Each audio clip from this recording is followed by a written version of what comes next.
오늘은 이런 질문으로 시작해 보겠습니다. 주 4.5일제를 하면 정말 나라가 망할까요? 그리고 이 질문은 낯설지 않습니다.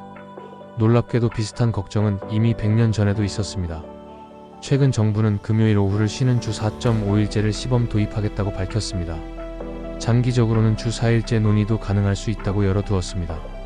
직장인들 사이에서는 기대가 생깁니다. 이제는 좀 쉬면서 살 수 있는 세상이 오는 건 아닐까. 일과 삶의 균형이 조금은 가능해질지도 모른다. 하지만 기업이나 자영업자의 입장은 다릅니다. 인건비는 그대로인데 일하는 시간만 줄어드는 거 아니냐. 성과는 그대로 내야 한다는 압박만 더해질 수도 있다. 결국 대기업이나 공공부문만 누릴 수 있는 제도 아니냐는 우려도 나옵니다. 실제로 커뮤니티나 기사 댓글을 보면 복지 퍼주기로 경쟁력을 잃을 수 있다. 세금만 늘어날 것이다. 대다수 중소기업은 도입이 어렵다는 반응도 많습니다. 하지만 이런 논쟁은 이번이 처음이 아닙니다.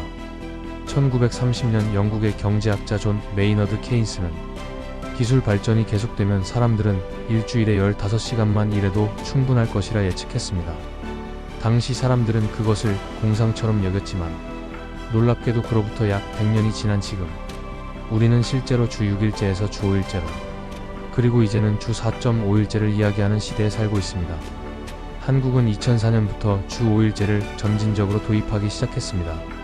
당시에는 많은 걱정이 있었습니다. 학생들이 놀기만 할 것이다. 직장인의 생산성이 떨어질 것이다. 경제가 흔들릴 것이라는 예측도 쏟아졌습니다. 실제로 당시 보수 언론과 경제단체는 주 5일제 도입이 중소기업과 제조업 현장에 큰 충격을 줄 수 있다고 경고했습니다. 하지만 결과는 달랐습니다.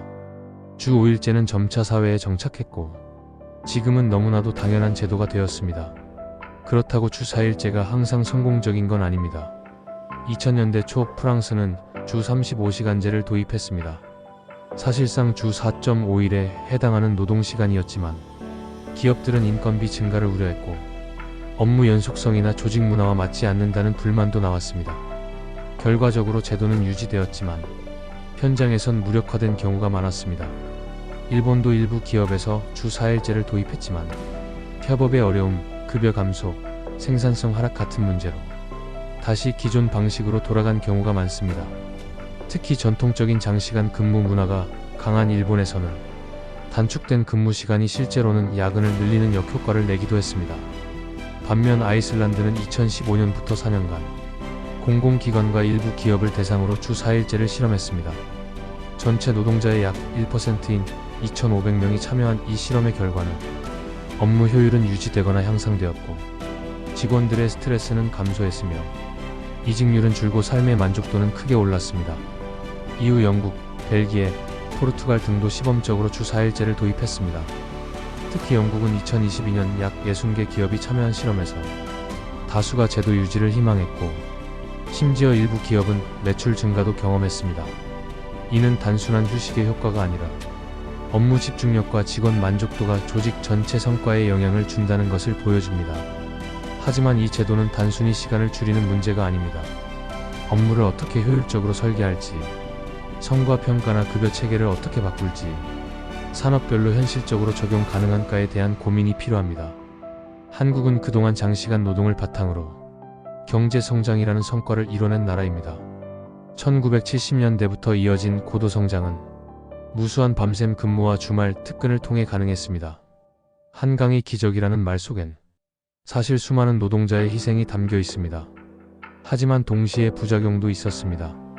과로사라는 말이 낯설지 않을 만큼 긴 노동시간은 건강과 가족을 위협했고 삶의 질은 낮아졌습니다. 지금은 세계 최장 노동시간 국가 중 하나이며 삶의 만족도는 OECD 평균보다 낮고 심각한 저출산 위기에 직면해 있습니다. 이제는 질문을 바꿔야 할 때입니다. 더 오래 더 많이 일하면 정말 모두가 행복해질까? 주 5일제 때와 마찬가지로 이번 논쟁도 어쩌면 익숙한 두려움일 수 있습니다. 그렇다고 무작정 도입하자는 이야기는 아닙니다. 제도의 핵심은 형식이 아니라 내용입니다. 모든 일을 덜어낼 수 없다면 일하는 방식과 시간의 질을 바꾸는 게 우선입니다. 누군가에겐 하루가 줄어드는 것이지만 누군가에겐 업무가 더 몰리는 구조가 될 수도 있습니다.